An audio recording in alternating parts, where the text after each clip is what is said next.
नमस्कार, स्वागत है आपका डीबी लाइव ब्रेकिंग में। मैं हूं समीर आत्मज मिश्र और मेरे साथ हैं अमलेंदु उपाध्याय। चुनाव आयोग जिस तरीके से एसआईआर को लागू कर रहा है वो सुप्रीम कोर्ट में बुरी तरीके से घिरा नजर आ रहा है। सुप्रीम कोर्ट ने ज़बरदस्त फटकार लगाई है और 65 लाख लोगों का, जिनको मतदाता सूची से बाहर किया गया है एसआईआर के जरिए, उनका पूरा विवरण मांगा है। और इधर पूरा का पूरा विपक्ष यानी इंडिया गठबंधन सड़कों पर उतर आया है। कल सासाराम, बिहार के सासाराम से इंडिया गठबंधन के नेताओं की राहुल गांधी के नेतृत्व में पदयात्रा शुरू हो रही है और ये बिहार के कई जिलों में, कम से कम 13 जिलों में इसके पदयात्रा के करने का कार्यक्रम है। ये पहले चरण का ये उसका कार्यक्रम है और इसमें एसआईआर को लेकर लोगों से जानकारी ली जाएगी, उनको बताया जाएगा और उनसे पूछा भी जाएगा कि किसके नाम इसमें गायब किए गए हैं और किस तरीके से एसआईआर को क्रियान्वित किया गया है, क्योंकि उसके क्रियान्वयन पर भी बहुत सारे सवाल उठ रहे हैं। और इधर जो वोट चोरी का मुद्दा है, इसको लेकर एसआईआर हो, चाहे जिस तरह से राहुल गांधी ने बेंगलुरु में, कर्नाटक में लोकसभा चुनाव के दौरान जो पूरा वोट चोरी का एक प्रेजेंटेशन दिया था और सारे तथ्य निकाल कर रखे थे, उसको लेकर भी चुनाव आयोग बुरी तरीके से घिरा हुआ है। तो ये सारे मुद्दे ऐसे हैं जो बिहार विधानसभा चुनाव से ठीक पहले बहुत ही प्रभावी होने जा रहे हैं और ये जबरदस्त तरीके से विपक्ष इनको उठा रहा है। लेकिन सरकार खामोश है और सरकार अगर खामोश है, खामोश इस लिहाज से है कि सदन में यानी संसद में इस पर चर्चा करने की अनुमति नहीं दी जा रही है, जबकि लगातार मांग हो रही है। और दूसरी तरफ भारतीय जनता पार्टी एसआईआर का समर्थन करती दिख रही है। और यही नहीं, जो आरोप विपक्ष लगा रहा है, उन आरोपों को जिस तरह से चुनाव आयोग खारिज कर रहा है, तो उसी का साथ देते हुए भारतीय जनता पार्टी भी उसको खारिज कर रही है। लेकिन यह सवाल भी बड़ा महत्वपूर्ण है कि आखिर चुनाव आयोग का पक्ष भारतीय जनता पार्टी क्यों ले रही है। हालांकि भारतीय जनता पार्टी के नेता भी अब प्रेस कॉन्फ्रेंस में ये कहने लगे हैं कि वोटों की चोरी हो रही है। कैसे हो रही है उसकी चर्चा भी हम करेंगे, लेकिन राहुल गांधी ने अभी वोट चोरी को लेकर एक ट्वीट किया है, एक छोटा सा वीडियो जारी किया है, उसको भी हम दिखाएंगे। और कल सासाराम, बिहार के सासाराम से पदयात्रा शुरू हो रही है इंडिया गठबंधन के घटक दलों के नेताओं की। अमलेंदु जी, इस पदयात्रा के जरिए ये कल से शुरू हो रही है और ये किस तरीके से, क्या इसका कार्यक्रम है, क्या पूरी इस पे जानकारी है? और इंडिया गठबंधन के सभी नेता जो हैं, इसमें जो उनके नेता राजनीतिक दलों के प्रमुख हैं, वो सब इसमें शामिल हो रहे हैं। हाँ बिल्कुल समीर जी, सब प्रमुख इसमें शामिल हो रहे हैं और राहुल गांधी इसमें पहुंच रहे हैं जी। कल 17 अगस्त से बिहार के सासाराम से इसकी शुरुआत होगी और इसको नाम दिया है वोटर अधिकार यात्रा जी। और 16 दिन की ये यात्रा होगी, इसमें 1300 किलोमीटर ये पदयात्रा करेंगे और 1 सितंबर को पटना में एक विशाल रैली के साथ इसका समापन होगा और इसमें इंडिया गठबंधन के तमाम नेता जो हैं वो शामिल होंगे। कल तेजस्वी यादव और राहुल गांधी सासाराम से इसकी शुरुआत करेंगे। सासाराम काफ़ी ज़्यादा महत्वपूर्ण है। सासाराम जो है वो पूर्व प्रधानमंत्री बाबू जगजीवन राम की जन्मस्थली भी है और उनका निर्वाचन क्षेत्र भी रहा है, तो ये इसलिए भी कांग्रेस के लिए काफ़ी ज़्यादा महत्वपूर्ण रखता है। और वहाँ जो राजेश राम जो वहाँ के प्रदेश अध्यक्ष बनाए गए हैं कांग्रेस के, तो इस लिहाज से भी वो एक तरीके से मतलब वोटों के समीकरण से देखा जाए तो वो भी काफ़ी ज़्यादा कांग्रेस के लिए महत्वपूर्ण है। और आज जो राहुल गांधी ने जारी किया है एक वीडियो की चोरी चोरी चुपके चुपके वोट चोरी अब और नहीं, तो यानी सीधे सीधे एक नरेंद्र मोदी को, प्रधानमंत्री नरेंद्र मोदी को सीधी चुनौती दे दी है कि वोट चोरी अब और नहीं होने देंगे और अब अगर चोरी की तो इसका अंजाम भुगतना पड़ेगा। ये एक तरीके से उन्होंने साफ तौर पे चुनौती दे दी है सभी जी। बिल्कुल, वोट चोरी को लेकर एक बड़ा अब अभियान चल रहा है उसके खिलाफ कि किस तरह से सीधे आरोप लग रहे हैं कि वोट चोरी के जरिए सरकार बनी है केंद्र में। चूंकि बेंगलुरु सेंट्रल सीट का जो एक पूरा का पूरा उदाहरण दिया, तमाम दस्तावेजों को खंगालने के बाद कांग्रेस पार्टी ने उन सब की पड़ताल की और उसके बाद जो पूरा प्रेजेंटेशन तैयार किया गया, उसमें यह पता लगा कि सिर्फ एक विधानसभा में 1 लाख से ज्यादा वोट चोरी किए गए हैं। और यह आरोप लगा रही है कांग्रेस पार्टी। चुनाव आयोग की तरफ से अभी इसका कोई जवाब नहीं आया है कि यह कैसे हुआ है और उसको लेकर सीधे यह कहा जा रहा है कि प्रधानमंत्री नरेंद्र मोदी चोरी किए गए वोटों से प्रधानमंत्री बने हुए हैं। और यही नहीं, उनकी जो अपनी संसदीय सीट है यानी वाराणसी, वहां भी ये आरोप लग रहे हैं कि चोरी के वोटों से उनकी जीत हुई है। और उनके खिलाफ चुनाव लड़ने वाले अजय राय जो प्रदेश कांग्रेस अध्यक्ष भी हैं उत्तर प्रदेश के, उनको ही इस यात्रा का जो कल से हो रही है उनको इसका बनाया गया है, एक इंचार्ज बनाया गया है। अमलेंदु जी, वाराणसी में प्रधानमंत्री नरेंद्र मोदी पर भी ये आरोप लग रहे हैं, और चूंकि आरोप इसलिए लग रहे हैं कि जब चुनाव मतगणना हो रही थी तो लगातार वो पीछे चल रहे थे। खैर, पहले एक बार देखते हैं राहुल गांधी ने जो वीडियो ट्वीट किया है, ये चोरी चोरी चुपके चुपके, सीधे तौर पर प्रधानमंत्री पर ये आरोप लग रहा है कि वो चोरी के वोटों से बने हैं, लेकिन आगे ऐसा नहीं होने दिया जाएगा। सुन लेते हैं, इस वीडियो को देख लेते हैं क्या इसमें कहा गया है।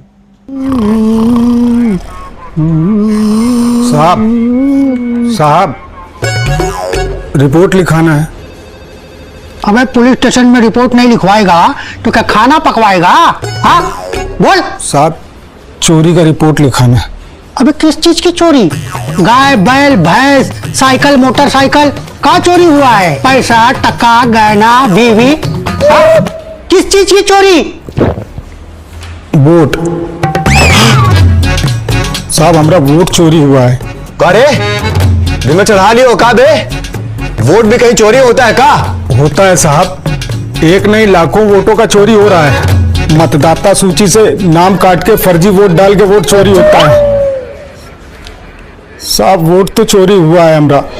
आपके वोट की चोरी अधिकार की चोरी, आपकी पहचान की चोरी है। पांडे चेक करना पड़ेगा, कहीं हमारा भी वोट तो चोरी नहीं हो गया। तो ये कैंपेन का एक तरीका है। आरजेडी ने भी इस तरह का एक वीडियो जारी किया है, उसको भी हम दिखाएंगे। लेकिन ये एक जो कहा जाए उसको, जैसे पहले हुआ करते थे नुक्कड़ नाटक, तो अब ये इस तरह से चीज़ें हो रही हैं कि आम लोगों को समझ में आए कि किस तरह से वोट चोरी हुआ है। हालांकि आम लोगों के समझने की क्या बात है, अगर ज़मीनी सच्चाई ही आम लोगों के उजागर करने के बाद ही आई है। पता चला है कि किस तरह से जो SIR हुआ है उसमें लोगों के नाम काटे गए, और जो बेंगलुरु सेंट्रल सीट में महादेवपुरा विधानसभा सीट है वहां आम लोगों की ही शिकायत थी कि उनके वोटों का गलत इस्तेमाल हुआ है, उन्होंने वोट जहां डाले वहां पर पड़े नहीं है। चाहे महाराष्ट्र की बात हो, चाहे हरियाणा की बात हो, और चाहे दिल्ली की बात हो। हाँ बिल्कुल समीर जी, वोट चोरी हुई है और लोगों को मालूम पड़ा है, और आम जनता जो है वो यही कह रही है कि ये बीजेपी की सरकार ने वोट चोरी से ही बनी है। तो अब ये आम जनता को समझाने की सिर्फ आवश्यकता नहीं है, क्योंकि जनता को मालूम है, बस उसे सिर्फ याद दिलाना है, उसके दिमाग में ये डालना है कि वोट चोरी से सरकारें बनी हैं और आगे वोट चोरी ना होने पाए, इसके लिए प्रयास करना है। तो मुझे लगता है कि विपक्ष और खासतौर से राहुल गांधी और कांग्रेस जो हैं वो यही प्रयास कर रहे हैं कि जनता समझ ले कि इन वोट चोरों को सबक सिखाना है, इतना भर दो वोटों से कि इनकी चोरी जो वो कामयाब ना होने पाए, और चुनाव आयोग को ठीक किया जाए जो चुनाव आयोग वोटों की चोरी करवा रहा है। तो इसी को लेकर ये है, और ये यात्रा भी इसी को लेकर है। वोट अधिकार यात्रा इसका नाम दिया गया है, और राहुल गांधी और तेजस्वी यादव दोनों 1300 किलोमीटर चलेंगे। 17 अगस्त से लेकर 1 सितंबर तक ये यात्रा चलेगी बिहार में, और लगभग 1300 किलोमीटर की यात्रा है, और 1 सितंबर को ये पटना में समाप्त होगी और वहाँ एक ज़बरदस्त रैली होगी। जी बिल्कुल, इसमें CPI, ML, CPM, CPI के सारे नेता जो इंडिया गठबंधन के घटक दलों के नेता हैं वो सभी इसमें शामिल होंगे। तेजस्वी यादव, राहुल यादव तो इसमें रहेंगे। एक बार सुन लेते हैं कांग्रेस के नेता पवन खेड़ा ने इस पूरा जो वोट अधिकार रैली है इसके कार्यक्रम के बारे में क्या जानकारी दी है, इसका मकसद क्या है और किस तरीके से ये यात्रा आयोजित की जा रही है। कल हमने अपना 79वां स्वतंत्रता दिवस मनाया, और कल आने वाले कल 17 तारीख को बिहार के सासाराम से हमारी वोट अधिकार यात्रा, एक ऐतिहासिक यात्रा शुरू होने जा रही है। आजाद भारत में आजादी से सांस लेना इसीलिए संभव है क्योंकि वोट देना संभव है। अगर हम वोट नहीं दे सके तो हम आजाद भारत में आजाद तरीके से सांस भी नहीं ले सकते। ये संघर्ष जो राहुल गांधी जी ने शुरू किया है, ये इसीलिए किया है कि आजाद भारत में एक एक भारतवासी आजादी से सांस ले सके। जिस ढंग से फर्जी तरीके से वोट जोड़ना, फर्जी तरीके से वोट काटना, भारतीय जनता पार्टी का ये रंगे हाथों पकड़े गए हैं, उनकी चोरी रंगे हाथों पकड़ी गई है। और खास तौर पे बिहार में अगर ये SIR नहीं शुरू किया जाता तो शायद इतना कुछ सामने भी नहीं आता जितना अब सामान्य नागरिक निकाल कर दे रहे हैं। यह स्थिति हो गई कि माननीय सर्वोच्च न्यायालय को भी हस्तक्षेप करना पड़ा और जो हमारी तमाम लोगों की, इंडिया अलायंस के लोग थे, एक्टिविस्ट थे, वोटर रिप्रेजेंटेटिव्स थे, सबकी मांग माननी पड़ी चुनाव आयोग को। लेकिन माननीय सर्वोच्च न्यायालय के हस्तक्षेप के बाद षड्यंत्र सिर्फ वोट छीनने का नहीं था, षड्यंत्र था हमारी आपकी पहचान छीनने का। दलित, वंचित, शोषित, पीड़ित, अल्पसंख्यक, दिहाड़ी मजदूर, इन सब की पहचान छीनने का। आज आप उनका वोट देने का अधिकार छीनोगे, कल सरकारी योजनाओं में उनकी भागीदारी छीन लोगे, उनको अनाज नहीं मिलेगा, उनको घर नहीं मिलेगा, उनको योजनाओं का लाभ नहीं मिलेगा। यह षड्यंत्र बहुत लंबा चौड़ा षड्यंत्र था। न पहचान, न घर, न पता, न लाभ। इस तरह का जो हमला और हमले की साजिश रची जा रही थी इस देश के गरीब वर्ग पर, दलितों पर, पिछड़ों पर, आदिवासियों पर, अल्पसंख्यकों पर, दिहाड़ी मजदूर पर, वो बिहार की जनता ने उसके खिलाफ एक आवाज उठाई। कांग्रेस पार्टी ने आवाज उठाई, इंडिया गठबंधन ने आवाज उठाई और माननीय सर्वोच्च न्यायालय ने वो आवाज सुनी। तो माननीय सर्वोच्च न्यायालय में वो मामला है और जिस तरीके से सर्वोच्च न्यायालय ने चुनाव आयोग को फटकार लगाई है और 65 लाख मतदाता जिनको निकाल दिया गया है मतदाता सूची से, उनकी जो सूची पूरी मांगी गई है उसको लेकर चुनाव आयोग जो कुछ कर रहा है और विपक्ष जो आरोप लगा रहा है, उससे ये साफ साबित होता है कि सुप्रीम कोर्ट को भी इस बात का एहसास है कि आखिर पूरी चुनावी प्रक्रिया कैसे चुनाव आयोग उसको प्रभावित कर रहा है और एक पार्टी के पक्ष में, सत्तारूढ़ पार्टी के पक्ष में उसको एक बदलने की कोशिश कर रहा है। और लगातार ये चीज़ें हो रही हैं, चाहे लोकसभा चुनाव हो, चाहे फिर राज्यों के विधानसभा चुनाव हो। लेकिन अब इसको लेकर जिस तरह से चौतरफा एक हमला हो रहा है, लोकतांत्रिक तरीके से विपक्ष इसको संसद में भी उठा रहा है, सड़कों पर भी उतरा है और सुप्रीम कोर्ट में भी इसको चैलेंज किया गया है। उन सारी चीज़ों को देखते हुए चुनाव आयोग बुरी तरह से घिरा नजर आ रहा है। और अब बिहार से ही, चूंकि एसआईआर को बिहार में अचानक लागू किया गया, जो वहां पर विधानसभा चुनाव से ठीक पहले, लेकिन उसको लेकर घिरा हुआ है और अब जिस तरह से वहां सड़कों पर उतरकर इसके विरोध में प्रदर्शन किया जा रहा है, वो भी अब चुनाव आयोग के लिए परेशानी का सबब है। और चुनाव आयोग के लिए एक बड़ी चुनौती भी है कि किस तरीके से वो स्वतंत्र और निष्पक्ष चुनाव बिहार में क्लेम करेगा। बिल्कुल समीर जी, और बिहार में निष्पक्ष और स्वतंत्र चुनाव हो, ये जिम्मेदारी चुनाव आयोग की है। हालांकि चुनाव आयोग कितना निष्पक्ष और ईमानदार है, इसको लेकर सवाल उठ रहे हैं और सीधे सीधे आरोप लग रहा है कि ये जो है वोट चोरी में शामिल है और भारतीय जनता पार्टी के इशारे में वोट चोरी कर रहा है। तेजस्वी यादव ने तो साफ साफ कह दिया है कि ये बिहार के जो डबल इंजन हैं, ये उस डबल इंजन में चुनाव आयोग भी एक इंजन जो है वो शामिल हो गया है। तो ये अब कहा है। और तेजस्वी यादव ने भी कल की जो यात्रा शुरू हो रही है उसके लिए एक वीडियो जारी किया है और एक ट्वीट भी किया है। आप बता भी सकते हैं कि वो ट्वीट क्या है। तेजस्वी यादव ने लिखा है कि किसी का भी अधिकार छूटे नहीं, आज़ादी का भाव टूटे नहीं, किसी का वोट कटे नहीं। कल बिहार के सासाराम से वोटर अधिकार यात्रा की शुरुआत होगी। और उन्होंने भी जिस तरह से एक छोटा सा वीडियो बनाकर कांग्रेस पार्टी ने ट्वीट किया है, राहुल गांधी ने ट्वीट किया है, उसी तरह का एक वीडियो ट्वीट किया है तेजस्वी यादव ने भी। उसको भी देखते हैं किस तरीके से वोट चोरी का आरोप लगाया जा रहा है विपक्षी दलों की ओर से और क्यों लगाया जा रहा है। इस जो वीडियो है इनके जरिए वही बताने की कोशिश की गई है। किसी का भी अधिकार छूटे नहीं, आजादी का भाव टूटे नहीं, है अलग तेजस्वी, है सजग तेजस्वी।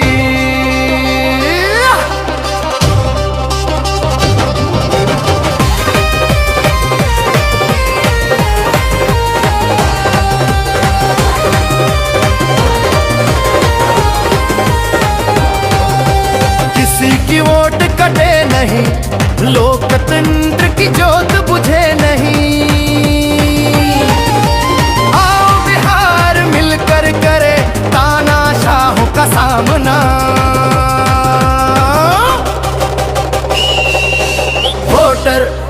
अधिकार यात्रा, वोटर अधिकार यात्रा। हक की इस लड़ाई में हर वर्ग हमारे साथ बा। वोटर अधिकार यात्रा, वोटर अधिकार यात्रा, वोटर अधिकार यात्रा, वोटर अधिकार यात्रा।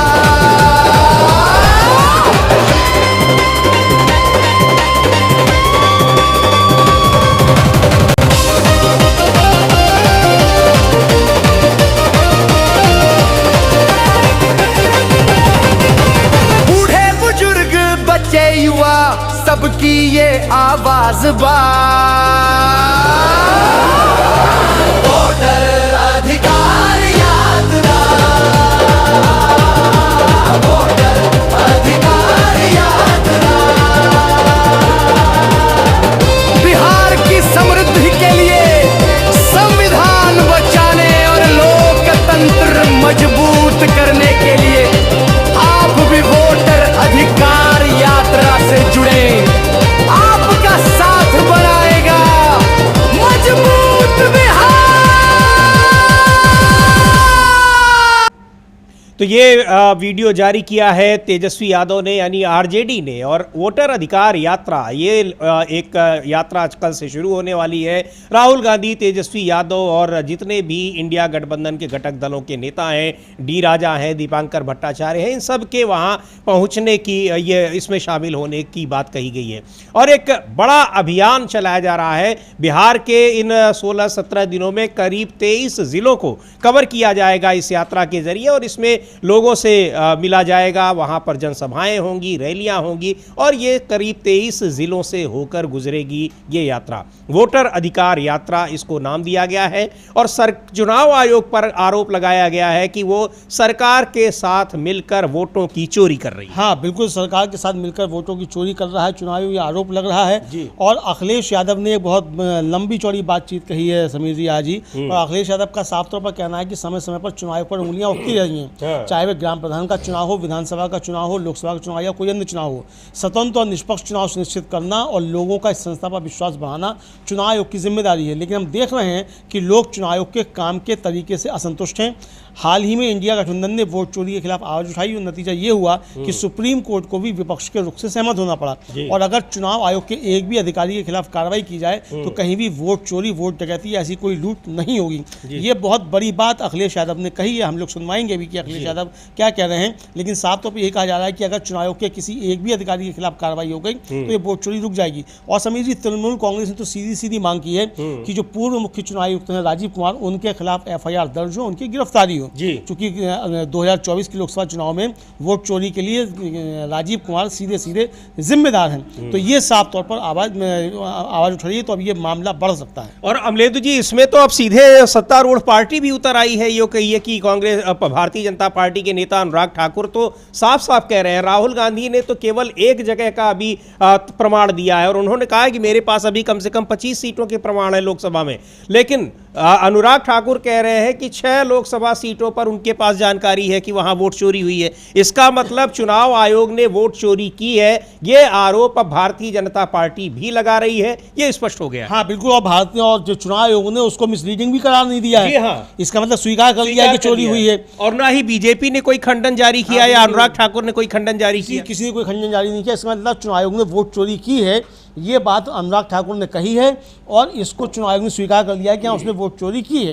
तो अब तो बीजेपी भी कह रही है चुनाव आयोग ने वोट चोरी की है। तो फिर सीधे सीधे फिर शामिल क्यों नहीं होते इस अभियान में कि चुनाव आयोग वोट चोरी नहीं करे। लेकिन वो बीजेपी शामिल नहीं होगी। अभी तो जो है सब बचे हुए, मतलब डटे हुए चुनाव आयोग के बचाव में।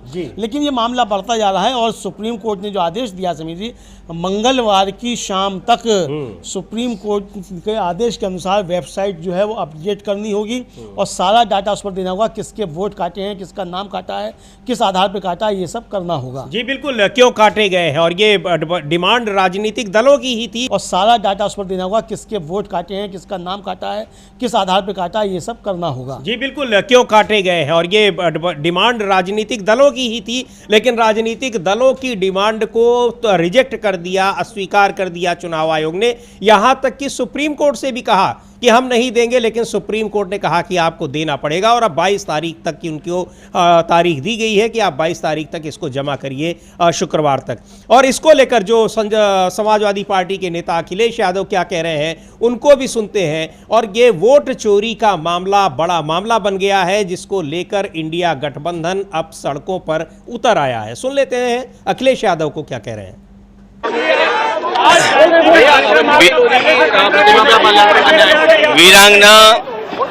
वीरांगना अवंतीबाई, उनको याद करने आज हम सब लोग यहाँ पर मौजूद हैं, और हर वर्ष की तरह उनके सम्मान में हम सब लोग यहाँ पर इकट्ठे होते हैं।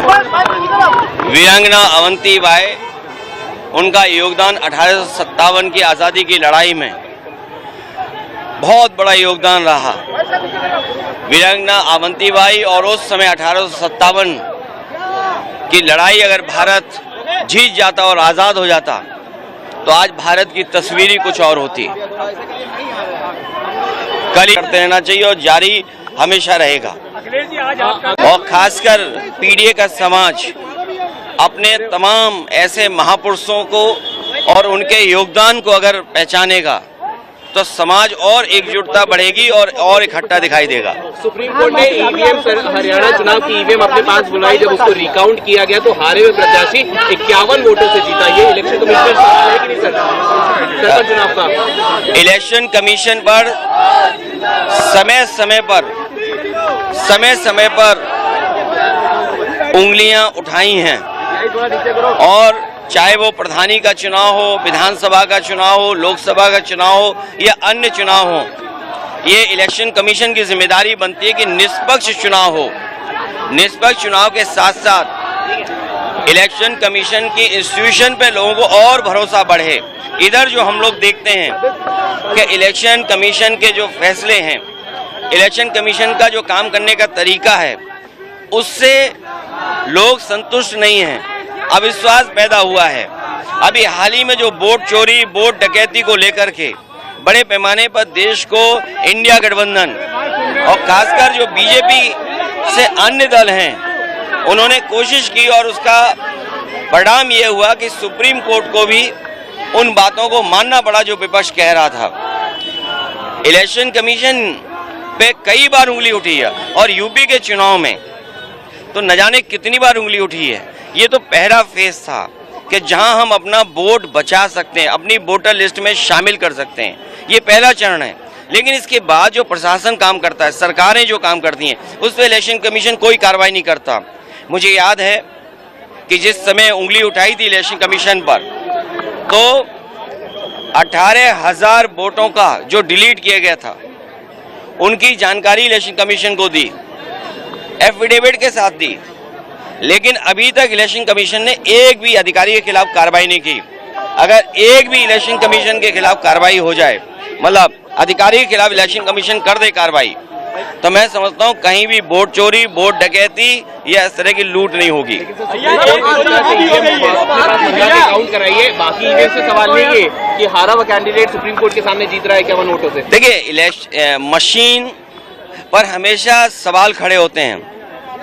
टेक्नोलॉजी या इतनी फुल प्रूफ हो कि उससे बेईमानी ना हो सके।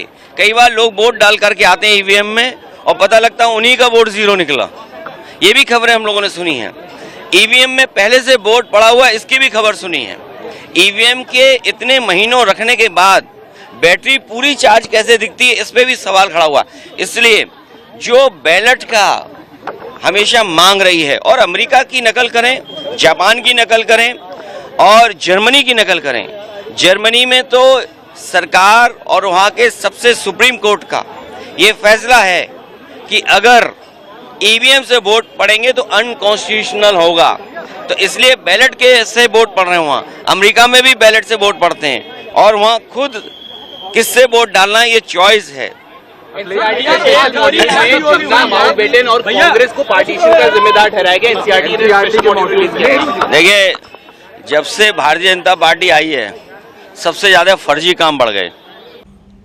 तो अखिलेश यादव सीधे वोट चोरी नहीं बल्कि इसको वोट डकैती कह रहे हैं अमलेंदु जी। और बिल्कुल जिस तरीके से लोकसभा चुनाव में बड़े पैमाने पर वोटों की चोरी का ये मामला अब उजागर हो रहा है और यहाँ तक कि सत्तारूढ़ पार्टी भी सीधे कह रही है कि वोट चोरी हुए हैं। हालांकि वो ये कह रही कि उस वोट चोरी से विपक्षी नेता जीते हैं, लेकिन कोई भी जीता हो, अगर वोट चोरी के जरिए निर्वाचन हुआ है तो वो निर्वाचन रद्द होने चाहिए, वो अवैध है। वो चाहे प्रधानमंत्री के संसदीय सीट वाराणसी के बारे में भी कहा जा रहा हो और चाहे वो दूसरी सीटों के बारे में कहा जा रहा हो, चाहे जिस भी सीट की बात हो। लेकिन इसको लेकर चुनाव आयोग पर अब सुप्रीम कोर्ट जिस तरह से सख्त हुआ है, अब ऐसा लग रहा है कि चुनाव आयोग को कुछ न कुछ सीख तो मिलेगी। जैसे उसने पहले आंख दिखा दी कि हम तो नहीं देंगे और देने के लिए बाध्य भी नहीं है आपको पूरा विवरण, लेकिन फिर सुप्रीम कोर्ट ने कहा और तब फिर वो अब देने को तैयार हुआ है। नहीं, तैयार क्या हुआ, सुप्रीम कोर्ट का हंटर चला, ये हाँ, कहिए। हाँ। जब सुप्रीम कोर्ट का हंटर चला तब चुनाव आयोग जो है घुटनों पे आया और तब चुनाव आयोग ने कहा कि अब वो ये देगा और इसको बाध्य किया। सुप्रीम कोर्ट ने आदेश दिया सीधा सीधा कि आपको करना होगा और नहीं करेंगे तो सुप्रीम कोर्ट अब एक्शन लेगा। और 22 जुलाई को शुक्रवार को इसकी सुनवाई होनी है और मंगलवार की शाम तक ये सारा डाटा अपलोड करना है, प्रचार करना है, अखबारों में देना है, सब कुछ। जिनके नाम काटे हैं 65 लाख लोगों के, उनका बताना है कि किसके नाम काटे, क्यों काटे, और जिसकी अनुशंसा नहीं की उसकी अनुशंसा क्यों नहीं की, ये सब बताना है। यानी बुरी तरीके से चुनाव आयोग अब घिर गया है। जो उसने वोट चोरी की है, सुप्रीम कोर्ट में जाकर उसका पर्दाफाश हो गया। सुप्रीम कोर्ट ने उसको जबरदस्त तरीके से चुनाव आयोग को घेर लिया है। तो अब देखना है आगे क्या होगा। अभी तो आगे और सुनवाई होनी है कि ये SIR कराने का उसको अधिकार है भी कि नहीं है। लेकिन वोट चोरी कर रहा था बिहार में चुनाव आयोग, ये चुनाव आयोग की चोरी सुप्रीम कोर्ट में पकड़ी गई है। बिल्कुल पकड़ी गई। और जो ईवीएम का जिक्र अभी अमलेदु जी अखिलेश यादव कर रहे हैं, और ईवीएम इधर बीच उस पर खामोशी थी, लेकिन जिस तरह से अभी पिछले दिनों सुप्रीम कोर्ट के सामने ईवीएम की पोल खुली है और वहां पर ईवीएम के से गिने गए वोटों को दोबारा गिना गया है और वो गलत पाया गया, उसको लेकर अब ईवीएम एक बार फिर सवालों के घेरे में। हाँ बिल्कुल, ईवीएम बिल्कुल सवालों के घेरे में। और ईवीएम पर सबसे पहले सवाल तो लालकृष्ण आडवाणी ने उठाए थे और बाकायदा एक लिखी गई थी, समीर जी, किताब लिखी गई थी, डेमोक्रेसी एट रिस्क। और डेमोक्रेसी एट रिस्क जो है वो किताब लिखी गई थी, वो लिखी थी भारतीय जनता पार्टी के राज्यसभा के सांसद हैं GVL नरसिम्हा राव। उस समय वो भाजपा के प्रवक्ता होते थे और सैफुल्लाह होते थे, उन्होंने वो किताब लिखी थी। और उसके बाद ये जो था वो उन्होंने अपनी लिखी थी भूमिका उसकी, लालकृष्ण आडवाणी ने उस किताब की, और आरोप लगाए थे। ये साफ तौर पर समझा जा सकता है कि ईवीएम पर सवाल सबसे पहले भारतीय जनता पार्टी ने उठाए थे। और अब तो लगता है भारतीय जनता पार्टी ये समझ गई थी कि कैसे चुनाव जीते जाने हैं, सारी चीज़ कल उसके बाद ये सब किया जा रहा है। तो अब ये बड़े आरोप हैं और चुनाव आयोग बुरी तरीके से फंसा हुआ इस पर दिखाई पड़ रहा है। जी बिल्कुल, चुनाव आयोग बुरी तरीके से फंसा दिखाई पड़ रहा है और संसद से लेकर सड़क तक और सुप्रीम कोर्ट तक हर तरफ चौतरफा वो घिरा हुआ है। और सुप्रीम कोर्ट ने जिस तरह से पिछले दिनों उस पर एक तरह से कहिए कि सख्ती दिखाई और ये कहा कि आप ये सारी चीज़ें, आप संवैधानिक संस्था है चुनाव आयोग, उसको अपने दायित्वों का भी पता होना चाहिए कि क्या करना है क्या नहीं। मनमाने तरीके से आप किसी को मताधिकार से वंचित नहीं कर सकते हैं। और फिर अब सुप्रीम कोर्ट ने कहा है कि उसको उन 65 लाख लोगों का ब्यौरा देना होगा जिनको SIR के पहले चरण के बाद मतदाता सूची से बाहर कर दिया गया है। चूंकि ये कहा जा रहा है कि जब ये फाइनल लिस्ट बनेगी तो इसमें 1 करोड़ से ज्यादा लोग इस सूची से बाहर हो जाएंगे। जहां कुल 8 करोड़ के करीब मतदाता हों, वहां 1 करोड़ मतदाताओं को बाहर कर दिया जाएगा। जबकि यहां सीधे तौर पर यह कहा जाता है कि चुनाव आयोग का मतलब है, चुनाव आयोग की जिम्मेदारी है कि मतदाताओं के नाम जोड़े, न कि मास लेवल पर उनको डिलीट करे। हाँ, जो अयोग्य हैं, जो गलत हैं, जो नहीं जीवित हैं, वहाँ उनके नाम वो हटा सकता है और इसीलिए ये रिवीजन किया जाता है। लेकिन इस तरीके से 1 महीने के भीतर SIR नहीं किया जाता है। तो बुरी तरीके से घिरा हुआ है। और इसको लेकर अब जिस तरह बिहार में अब पदयात्रा का आयोजन हो रहा है, 16 दिन तक लगातार ये पदयात्रा चलेगी बिहार में, सासाराम से लेकर पटना तक 23 जिलों को कवर किया जाएगा। अब ये सारी चीजें चुनाव आयोग के लिए एक बड़ी चुनौती है और केंद्र सरकार के लिए भी, क्योंकि उस पर आरोप लग रहे हैं कि केंद्र सरकार से मिलकर ये वोटों की चोरी की जा रही है, जिसका फायदा भारतीय जनता पार्टी को मिल रहा है। एक बार सुनते हैं आप कांग्रेस पार्टी के वरिष्ठ नेता, केंद्रीय मंत्री रह चुके डॉक्टर शकील अहमद को क्या कह रहे हैं और इस वोटर अधिकार रैली का जो जिस तरह से बिहार में ये इसका एक योजना बनी है और आयोजित की जा रही है उसको लेकर क्या कह रहे हैं डॉक्टर शकील अहमद।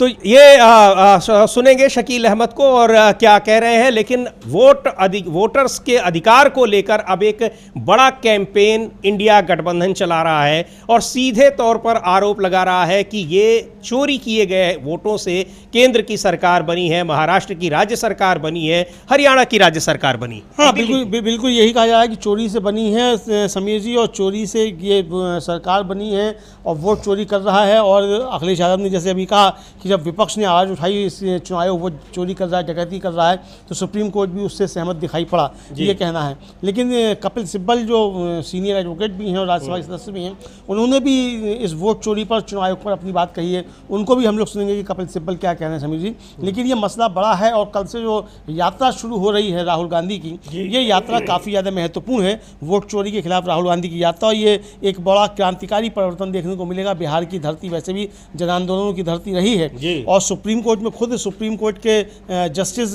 जयमाल्या बागची ने याद दिलाया जब चुनाव आयोग के वकील राकेश द्विवेदी बता रहे थे कि साहब बिहार जो है वहाँ से IAS आते हैं और IPS आते हैं और वहाँ जो है वो प्रथम राष्ट्रपति डॉक्टर राजेंद्र प्रसाद की धरती है।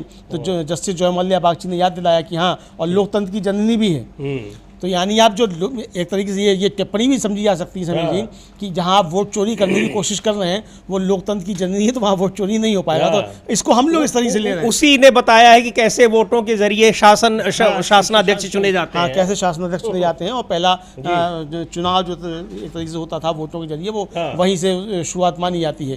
तो इसके बाद फिर और दुनिया का सबसे बड़ा लोकतंत्र है भारत, और दुनिया के सबसे बड़े लोकतंत्र में ही अगर वोटों की चोरी होने लग जाएगी तो पूरी दुनिया के अंदर एक अराजकता फैल सकती है समीर जी। तो ये मसला सिर्फ भारत में किसी के मताधिकार छीनने का ही नहीं है, बल्कि पूरी दुनिया का जो ऑर्डर है वो ऑर्डर ना बिगड़े, इसकी तरफ भी ये एक महत्वपूर्ण कदम है। चूंकि भारत में लोकतंत्र बचाना इसलिए जरूरी है कि जो इस समय पूरी दुनिया में परिस्थितियां बन रही हैं, खासतौर से युद्ध की परिस्थितियां जिन देशों से के बीच बन रही हैं, ऐसे में भारत का लोकतांत्रिक होना बहुत ज़्यादा जरूरी है। जी बिल्कुल, इसको लोकतंत्र को बचाए रखने के लिए बहुत जरूरी है कि चुनाव आयोग को निष्पक्ष होना चाहिए, पारदर्शिता के साथ उसको काम करना चाहिए। लेकिन उसकी निष्पक्षता और पारदर्शिता, ईमानदारी पर गंभीर सवाल उठ रहे हैं और ये सवाल तमाम जो एविडेंस हैं, प्रमाण हैं, उनके जरिए ये पुष्ट हो रहे हैं। और उससे भी ज्यादा गंभीर बात यह है, हैरानी की बात यह है कि चुनाव आयोग इन सारे आरोपों को मानने के लिए तैयार नहीं हो रहा है। लेकिन अब वो बिल्कुल घुटनों पर आया है, जैसा अमलेंदु जी कह रहे हैं। जिस तरीके से सुप्रीम कोर्ट ने उस पर चाबुक चलाया है और कहा है कि अब आपको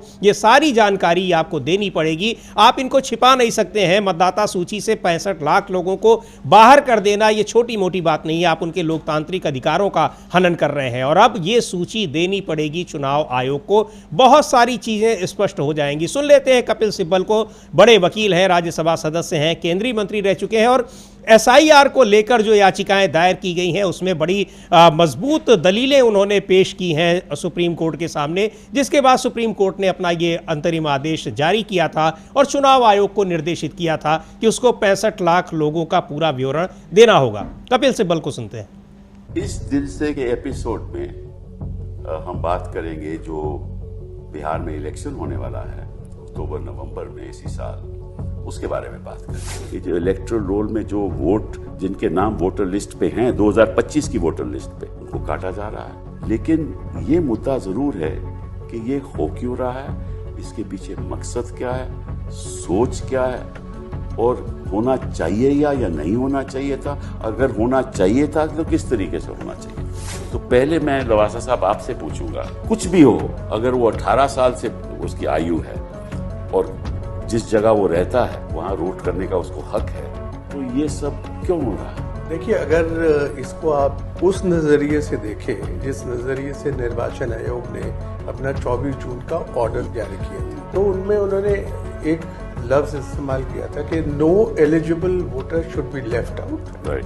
कोर्ट में मरे हुए लोग आ गए थे, तो ये तो उस दिन तो 2-3 थे, ये संख्या ज्यादा भी हो सकती है। शिफ्ट है, परमानेंटली शिफ्ट है। आपको ये दस्तावेज कौन सा मिला कि दे हैव परमानेंटली शिफ्टेड?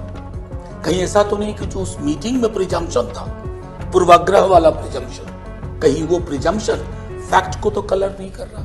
अगर आपके पास वो डॉक्यूमेंट हैं तो आपको हक है वोट करने का। अब मैं आपसे पूछना चाहता हूं कि दो ही आधार पे हम वोट कर सकते हैं, हम नागरिक हैं और हम उस जगह रहते हैं, तो फिर ये मैट्रिकुलेशन सर्टिफिकेट, ये पासपोर्ट, ये पेंशन का मिलना, ये हाउस अलॉटमेंट होना, इसका तो संविधान से कोई ताल्लुक नहीं है।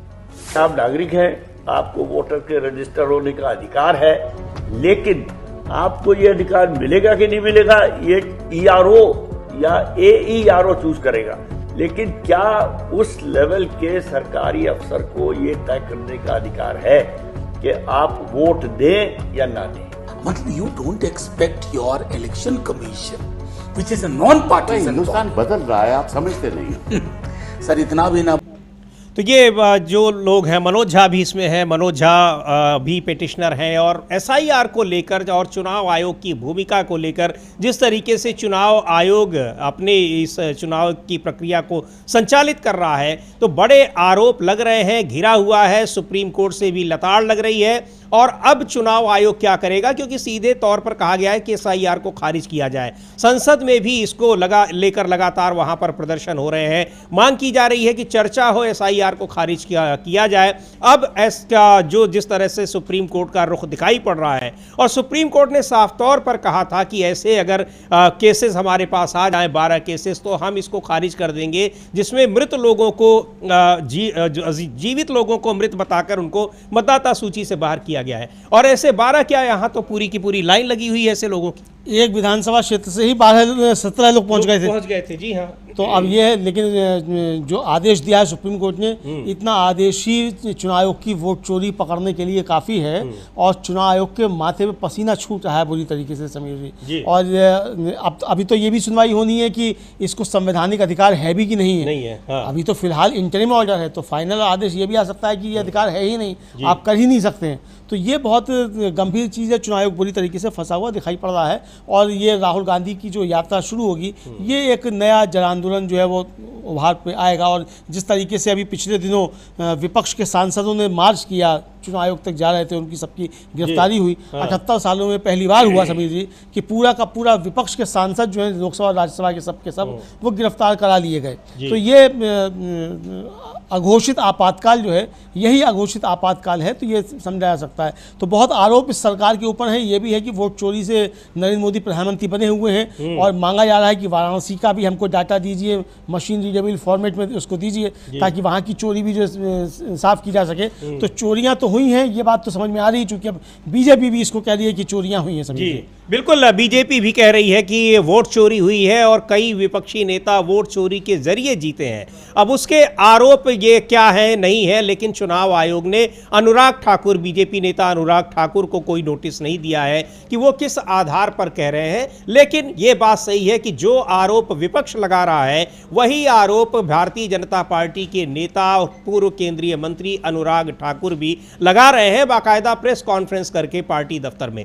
तो ये अब बड़े आरोप है और सीधे तौर पर यह कहा जा रहा है कि लेकिन चुनाव आयोग नहीं मान रहा था, पर सुप्रीम कोर्ट में भी अब इसको लेकर एक जो दिखाई पड़ रहा है, सुप्रीम कोर्ट का जिस तरह से जो रुख है, उसको देखते हुए ये लग रहा है कि सुप्रीम कोर्ट भी कहीं ना कहीं इससे पूरी तरह कन्विंस दिखाई पड़ रहा है कि चुनाव आयोग की भूमिका वास्तव में संदिग्ध है। सुन लेते हैं कांग्रेस नेता डॉक्टर शकील अहमद को क्या कह रहे हैं वोट अधिकार यात्रा को लेकर और SIR को लेकर, जो बिहार में जो कुछ हो रहा है।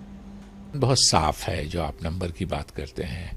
बड़ी पार्टी वहाँ RJD है, पिछले बार भी थी, उनको ज़्यादा सीटें लड़े थे, उनकी संख्या भी थी। दूसरे नंबर पर हम थे इलेक्शन लड़ने में भी, और सीट लाने में आपने कहा कि परफॉर्मेंस खराब हुआ था, उसके बाद भी हम दूसरे नंबर पे थे। तो स्वाभाविक रूप से इसमें नंबर 1 नंबर 2 नहीं, सब बैठेंगे। हर सीट पे हर पार्टी का जो कैडर है वो मिल के साथ रहेगा। आपने कन्हैया जी की बात की, निश्चित रूप से हमारे युवा नेता हैं, वो बिहार से वो संबंध है। स्वाभाविक रूप से हम लोग चाहेंगे कि युवा बिहार में उनकी वजह से और युवा आकर्षित हो, राहुल गांधी जी की वजह से आकर्षित है, लेकिन हर आदमी का अपना अपना ये होता है, कन्हैया जी की वजह से भी आकर्षित हो। पप्पू जी जहां तक बात है वो मन से कांग्रेसी हो गए हैं। पत्नी हमारी सम्मानित सांसद हैं रंजीत रंजन जी, लेकिन वैसे भी पप्पू यादव जी मन से कांग्रेसी हैं। टेक्निकल इश्यूज है कुछ, आप हम सब जानते हैं, लेकिन वो जहां तक उनको संभव हो सकेगा वो कांग्रेस की मदद करेंगे, हमारे गठबंधन की मदद करेंगे। जो हमारी सोच है वो यही है कि पप्पू जी भी और कन्हैया जी भी, दोनों की वजह से कांग्रेस को फायदा होगा। तो ये बिहार के चुनाव की बात कर रहे हैं, और बिहार में खैर इस समय चुनाव से ठीक पहले जो सबसे बड़ा मुद्दा है वो है एसआईआर का, और एसआईआर को लेकर चुनाव आयोग और भारतीय जनता पार्टी दोनों घिरी है। ये अलग बात है कि भारतीय जनता पार्टी के नेता भी अब चुनाव आयोग पर आरोप लगाने लगे हैं कि कई सीटें जो है लोकसभा की वो वोट चोरी करके जीती गई हैं, और ये वोट चोरी अगर कौन कर रहा है, चूंकि पूरी चुनावी प्रक्रिया संचालित करने का काम चुनाव आयोग का होता है, तो जाहिर तौर पर यह आरोप चुनाव आयोग पर बीजेपी के नेता भी लगा रहे हैं। एनडीए गठबंधन के घटक दल तो पहले से लगा ही रहे थे, लेकिन अब सीधे तौर पर भारतीय जनता पार्टी के नेता भी पार्टी कार्यालय में प्रेस कॉन्फ्रेंस करके ये आरोप लगा रहे हैं। अब ये चुनाव आयोग के लिए और भी चुनौतीपूर्ण मामला बन गया है कि उसके ऊपर तो सत्तारूढ़ जिसके लिए आरोप लग रहे हैं कि जिनके लिए वो ये काम कर रहे हैं, अब वही पार्टी उनके ऊपर आरोप लगा रही है कि ये वोट चोरी करवा रहा है। हाँ बिल्कुल, वही पार्टी आरोप लगा रही है वोट चोरी करवा रहा है, और ये बड़ी अजीब स्थिति चुनाव आयोग के सामने समीर जी पैदा हो गई है कि वोट चोरी किस तरीके से हो रही है। आरजेडी के सांसद हैं संजय यादव, उन्होंने भी इस वोट चोरी को लेकर कहा है कि बीजेपी ने, चुनाव आयोग ने, बीजेपी ने एक रास्ता निकाल लिया है कि जो बीजेपी का वोट नहीं देता है उसका वोट काट दिया जाए। तो संजय यादव को भी हम लोग सुन लेंगे कि वो संजय यादव क्या कह रहे हैं। वो आरजेडी के सांसद हैं, और वही उन जो मृत मतदाता थे जिनको चुनाव में मृत बता दिया था, उनको लेकर राहुल गांधी से उनकी मुलाकात भी उन्होंने संजय यादव ने ही करवाई थी। राजीव जी बिल्कुल, राहुल गांधी, चूंकि उनके साथ राहुल गांधी ने चाय भी पी थी और पोस्ट भी किया था कि मृत लोगों के साथ, मृत मतदाताओं के साथ हम चाय पी रहे हैं, और ये कि कैसे उन जीवित लोगों को मृत बताकर मतदाता सूची से बाहर कर दिया गया था। तो सुनते हैं आरजेडी एमपी जो संजय यादव है क्या कह रहे हैं, और ये अब इस पर आपको बताएं कि कल से 1 सितंबर तक एक वोटर अधिकार रैली हो रही है इंडिया गठबंधन की। राहुल गांधी, तेजस्वी यादव और इंडिया गठबंधन के घटक दलों के तमाम नेता उसमें पहुंच रहे हैं। पदयात्रा है ये 16 दिनों की, जिसमें कई जनसभाएं और लोगों से मिलने का, यानी जो आम जनता है उससे मिलने का कार्यक्रम है, ताकि जाना जा सके सीधे तौर पर कि वोट चोरी किस तरीके से की गई है, एसआईआर से कैसे लोगों के नाम डिलीट किए गए हैं, मृत बताकर, किसी को बाहर बताकर, किसी को 2 जगह पर मतदाता होने का आरोप लगाकर, इस तरह से वहां पर मतदाताओं को बाहर किया गया है।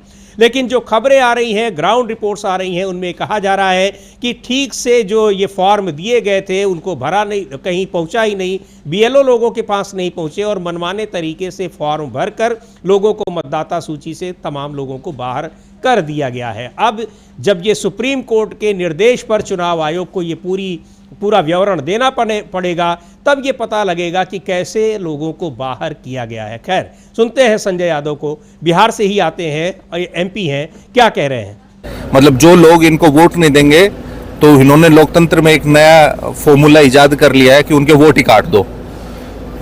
संविधान और लोकतंत्र को ये लोग खत्म करना चाहते हैं। हमारी कोशिश रहती है कि लोकतंत्र को और अधिक स्वस्थ और समृद्ध कैसे बनाएं, लेकिन भारतीय जनता पार्टी उसको दिन ब दिन कमजोर करने में लगी है।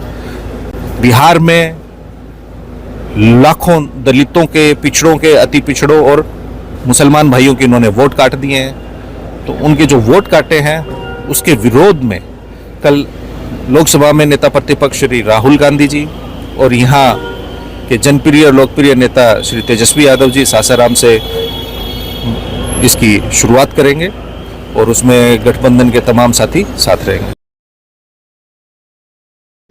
तो वोटर अधिकार यात्रा ये हो रही है और एक बड़ी यात्रा है। सीधे तौर पर सड़कों पर उतरकर वोटर्स को ये बताने की कोशिश है कि कैसे उनके वोट को यहाँ पर चोरी किया गया है, और उसको लेकर आरजेडी ने, कांग्रेस पार्टी ने तो पोस्टर भी जारी किए गए हैं, कुछ वीडियो क्लिप्स जारी की हैं और वो सोशल मीडिया पर वो चल रही हैं। अब सीधे तौर पर लोगों को ये बताया भी जाएगा और लोगों से पूछा भी जाएगा कि आखिर SIR के नाम पर क्या कुछ हो रहा है। और इस समय कांग्रेस पार्टी की एक प्रेस कॉन्फ्रेंस चल रही है, वहां पर अखिलेश प्रसाद सिंह है, कांग्रेस के नेता, कुछ कह रहे हैं, एक बार उनको भी सुनते हैं और वही बात कह रहे होंगे कि किस तरीके से जो कार्यक्रम है सासाराम से लेकर और पटना तक का 23 जिलों को इसमें कवर किया जाएगा, उसी के बारे में कि ये जो वोटर अधिकार रैली है, वोटर अधिकार यात्रा इसका नाम दिया गया है, वो किस तरीके से, उसका क्या मकसद है और क्या उसका कार्यक्रम है। सुनते हैं अखिलेश प्रसाद सिंह को क्या कह रहे हैं। सभी नेता और सबके प्रयास से ये यात्रा का कल शुरुआत होने जा रहा है। आप सभी ने देखा होगा कि सबसे पहले जब SIR का शुरुआत का घोषणा इलेक्शन कमीशन ने किया था तो इंडिया गठबंधन के हम सभी करीब 20-22 लीडर्स अलग अलग पार्टियों के इलेक्शन कमीशन से मिलने गए थे। उस दिन ये प्रक्रिया शुरू भी नहीं हुई थी, तो इलेक्शन कमीशन से जब मिलने गए हम लोग तो इलेक्शन कमिश्नर ने कहा कि नहीं, 20% मतदाताओं के वोट तो कटेंगे जब कोई प्रक्रिया शुरू नहीं हुई। और इसमें जो प्रमुख बात है कि बाकी सभी राजनीतिक पार्टियों का इस पे प्रतिक्रिया आया, 2 पार्टी का प्रतिक्रिया नहीं आया, भारतीय जनता पार्टी और जनता दल यू। कहने का मतलब कि ये लोग पीछे से सपोर्ट कर रहे थे SIR को और बिहार के मतदाताओं को वोट के अधिकार से वंचित करने में उनकी भी सहमति थी। फिर लगातार हम लोग लोकसभा और राज्यसभा जो अभी चल ही रहा है, 18 तारीख से फिर शुरू होगा, 4 दिन बचा हुआ है, हर दिन 267 का नोटिस हम लोग देते रहे और स्टॉल करते रहे। सरकारी कानून को पास करने में हम लोग हल्ला गुल्ला करके कि SIR पर चर्चा कराइए। ऑपरेशन सिंदूर पर जरूर चर्चा हुई, लेकिन SIR पर चर्चा कराना भारत सरकार और मोदी जी की सरकार ने जरूरी नहीं समझा। इस तरह का अन्याय बिहार के मतदाता साथियों के साथ जब हो रहा हो, खास करके वंचित, गरीब और अंतिम पंक्ति पर बैठे हुए व्यक्तियों के साथ इस तरह का अन्याय हो रहा हो, भारतीय जनता पार्टी और नीतीश कुमार जी मौन धारण किए हुए हैं। मैं 2 दिन से देख रहा था, मौसमी सिंह एक आज इंडिया टुडे की पत्रकार हैं, लगातार वो जाके ग्राउंड पे ये कर रही है और आप लोग भी देखे होंगे कि किस तरह का अन्याय एक एक घर में 5-5, 6-6 बिरादरी के लोगों को रहता हुआ दिखाया गया है और कोई जवाब BLA BLO के पास नहीं है।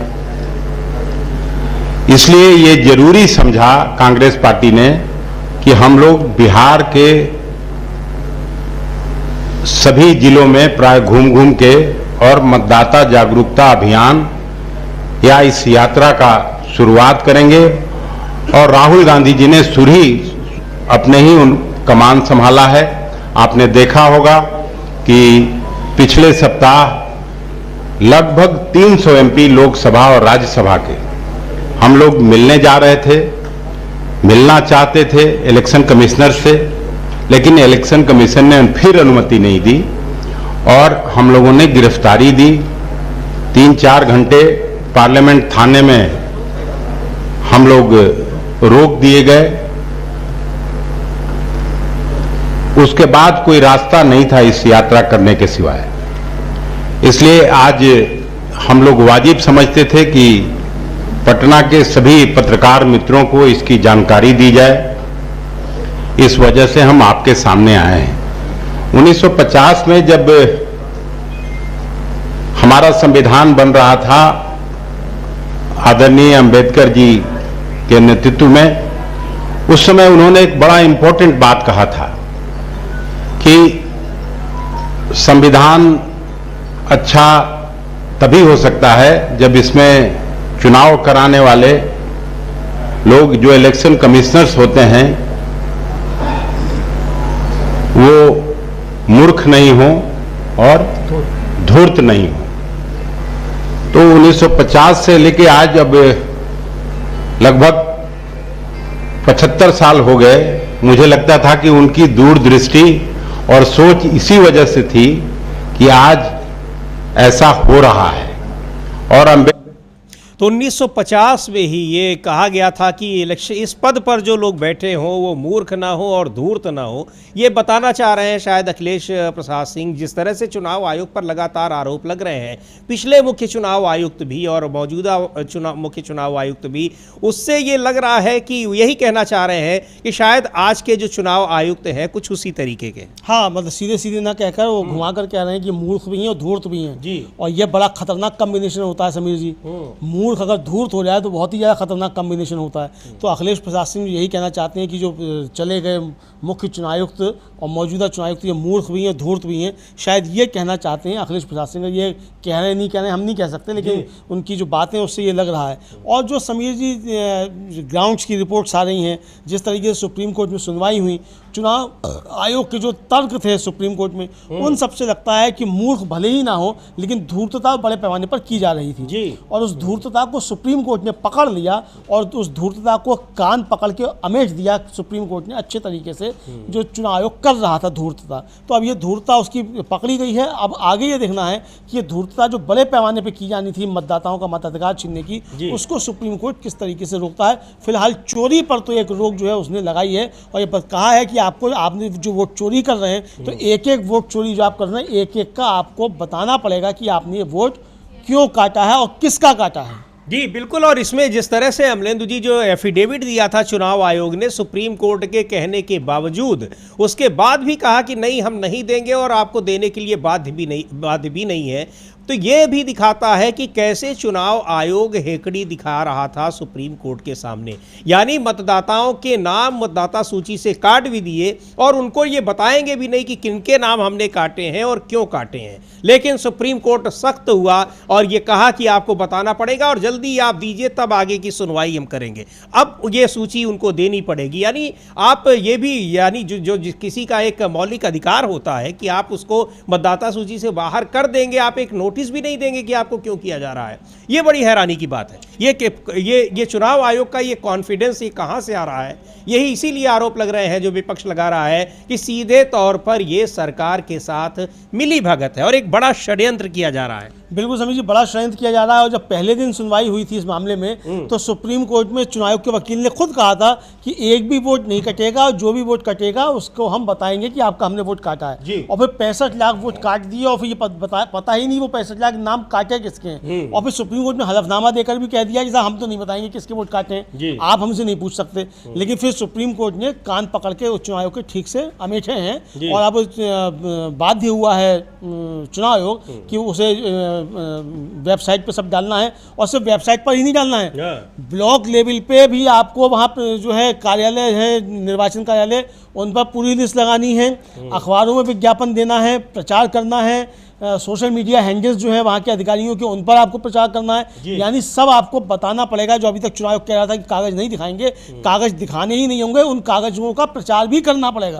और ये भी कहा चुनाव आयोग ने कि आपको बताना कि ये जो भाषा ऐसी होगी कि वो लोगों के समझ में आ जाए। ऐसा नहीं कि आप अपने ढंग से करने अपने ढंग से करने मालूम पड़ा कि गूगल से ट्रांसलेट करके आप अंग्रेजी का करने, स्थानीय भाषा में आपको समझाना पड़ेगा कि एक छोटा आदमी लेमैन, यही शब्द सुप्रीम कोर्ट के कि एक लेमैन भी जो है वो समझ सके, उसकी भाषा में आपको ये बताना होगा। तो ये अब चोरी जो है वो चलने नहीं पाएगी। और राहुल गांधी ने भी नरेंद्र मोदी को साफ चेतावनी दे दी है, चुनौती दे दी है कि अगर अब वोट चोरी की तो खैर नहीं, यही समझा जा सकता है। क्योंकि कल से जो यात्रा शुरू हो रही है वो सीधे सीधे नरेंद्र मोदी को ही चुनौती है कि वोट चोरी होने नहीं देंगे। जी बिल्कुल, वोट चोरी को लेकर और वोट अधिकार यात्रा ये की जा रही है 16 दिनों की, और इसमें इंडिया गठबंधन के घटक दलों के सभी नेता इसमें शामिल हो रहे हैं। एक बार देखेंगे वो जो वीडियो जारी किया है और किस तरह से सीधे आरोप लगा रहा है विपक्ष कांग्रेस पार्टी आरजेडी कि कैसे वोटों की चोरी की जा रही है, और बिहार में एसआईआर के जरिए भी यही करने का षड्यंत्र किया जा रहा था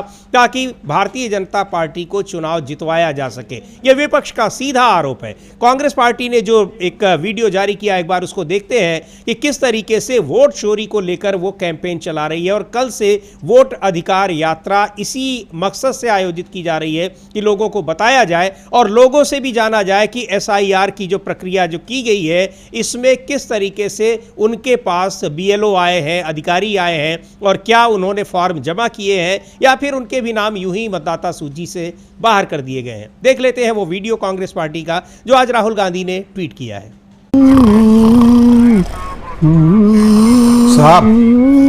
साहब रिपोर्ट लिखाना है। अबे पुलिस स्टेशन में रिपोर्ट नहीं लिखवाएगा तो क्या खाना पकवाएगा? हाँ बोल। साहब चोरी का रिपोर्ट लिखाना है। अबे किस चीज की चोरी? गाय बैल भैंस साइकिल मोटरसाइकिल का चोरी हुआ है? पैसा टका गहना बीवी, किस चीज की चोरी? वोट साहब, हमारा वोट चोरी हुआ है। अरे दिमाग चढ़ा लियो का बे? वोट भी कहीं चोरी होता है का? होता है साहब, एक नहीं लाखों वोटों का चोरी हो रहा है। मतदाता सूची से नाम काट के फर्जी वोट डाल के वोट चोरी होता है। साहब वोट तो चोरी हुआ है हमारा। आपके वोट की चोरी अधिकार की चोरी, आपकी पहचान की चोरी है। पांडे चेक करना पड़ेगा, कहीं हमारा भी वोट तो चोरी नहीं हो गया।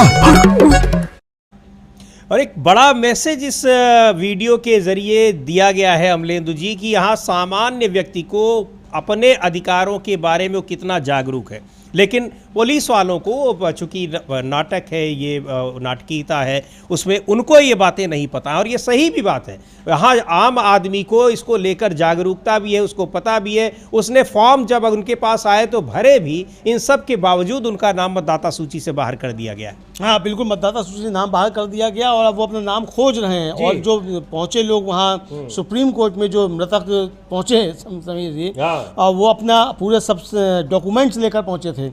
जिनके पास डॉक्यूमेंट से उनका ही नाम काट दिया, उनको ही बता दिया गया मृत हो गए। और समझ लीजिए जिनके पास डॉक्यूमेंट नहीं है उनका तो नाम काट ही दिया गया होगा। अब ये भी कहा है सुप्रीम कोर्ट ने कि सुप्रीम कोर्ट में बहस हुई कि भाई बड़ी संख्या ऐसी है जिनके पास कोई अपना डॉक्यूमेंट नहीं है, तो लेकिन क्या आप उन्हें भारतीय नहीं मानेंगे, आप उन्हें नागरिक नहीं मानेंगे? और जिसका एक बार नाम आ गया तो आज नाम आप काट कैसे सकते हैं? तो ये बात बहुत लंबी बहस चली। हम लोगों ने उसकी लाइव रिपोर्टिंग भी की थी समीर जी अपने चैनल पे, और उसे लाखों दर्शकों ने देखा भी है कि सुप्रीम कोर्ट में क्या क्या बहस हुई, पल पल की हमने जानकारी दी है। तो ये सब चीज़ें सामने आई हैं। और कल से राहुल गांधी की यात्रा शुरू हो रही है, निश्चित तौर से जो एक जनभावना है उसको और उभार देने के लिए और नरेंद्र मोदी को सीधे सीधे चुनौती देने के लिए कि अब वोट चोरी नहीं होने देंगे, इसके लिए यात्रा शुरू हो रही है। जी बिल्कुल, क्योंकि सीधे तौर पर कहा जा रहा है जो राहुल गांधी ने बेंगलुरु सेंट्रल सीट की महादेवपुरा विधानसभा सीट के का पूरा एक कच्चा चिट्ठा खोला था कि किस तरह वहां 1 लाख से ज़्यादा वोटर वहां पर जोड़े गए और वो फर्जी वोटर्स थे, उनके ज़रिए वो लोकसभा सीट जीती गई। और वो उस विधानसभा पर पूरा 6 महीने तक रिसर्च किया गया, एक एक जगह एक एक वोटर को वेरीफाई किया गया और उसके बाद ये वो पूरा का पूरा जो तथ्य थे, दस्तावेज थे, वो तैयार किए गए थे। उसी के बाद ये बड़ा हंगामा हुआ है कि कैसे पूरी की पूरी यहाँ लोकसभा चुनाव ही फर्जी वोटों के जरिए जीता गया है। फिर सवाल उठने लगे बनारस की सीट पर भी, चूंकि प्रधानमंत्री नरेंद्र मोदी काफ़ी देर तक वहाँ पर पिछड़ते रहे और अचानक फिर बाद में उनकी जीत सुनिश्चित हुई, तो उसको लेकर वहाँ अजय राय ने पहले ही कहा था कि ये फर्जी वोट है जो उनके खिलाफ चुनाव लड़े थे कांग्रेस के नेता। और फिर ये मामला बढ़ता चला गया और अब भारतीय जनता पार्टी भी कह रही है, चुनाव आयोग पर आरोप लगा रही है कि वोट चोरी हुए हैं और चोरी किए गए वोटों के जरिए अनुराग ठाकुर भारतीय जनता पार्टी के नेता कह रहे हैं कि चोरी के वोटों से कई विपक्षी नेताओं की जीत हुई है।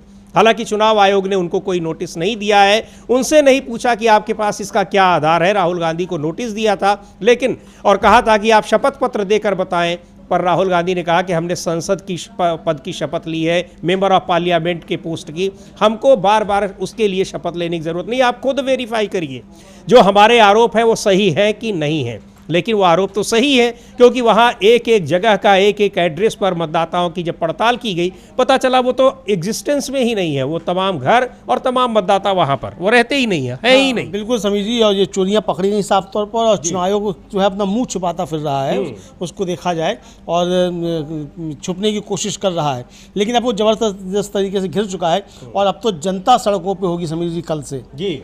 कल से जनता सड़कों पे होगी, तो चुनाव आयोग को सीधी सीधी चुनौती, प्रधानमंत्री नरेंद्र मोदी को सीधी सीधी चुनौती कि वोट चोरी नहीं होने देंगे।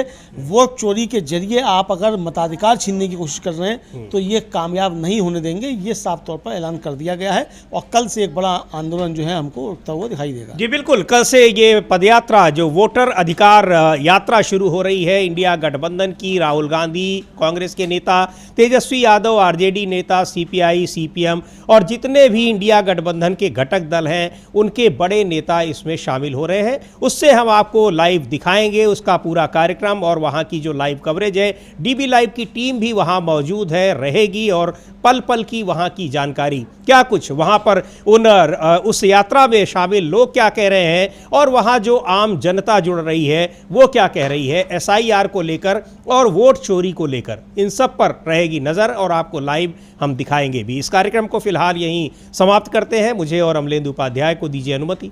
नमस्कार।